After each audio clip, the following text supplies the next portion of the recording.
If you want to keep up with what is really happening in Kent business, start here. New insolvency data shows there were 2,022 corporate insolvencies in March 2026. That was up 6.7% from February 2026 and 1.4% higher than March 2025. Azets says the rise was mainly driven by an increase in administrations, with the insolvency service linking that in large part to 100 connected companies entering administration. Matthew Richards, Joint Head of Restructuring and Insolvency at Azets, said the figures still reflect a very difficult trading environment.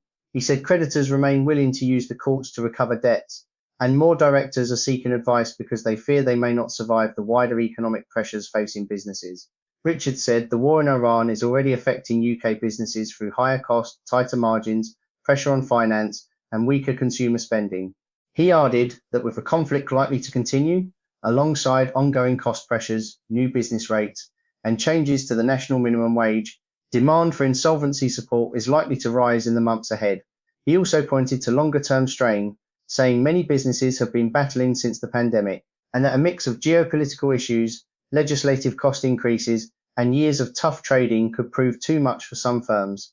By sector, Azets said retailers may have seen some support from the Easter bank holiday, but consumer caution remains a risk for retail and hospitality. Construction firms are also under pressure from higher costs, weaker client confidence, and disruption from February's poor weather. In the car sector, the shift toward electric and hybrid vehicles is creating challenges for businesses tied to traditional petrol and diesel models. Richard said one positive is that SMEs remain resilient, with many owners taking action early when signs of distress appear.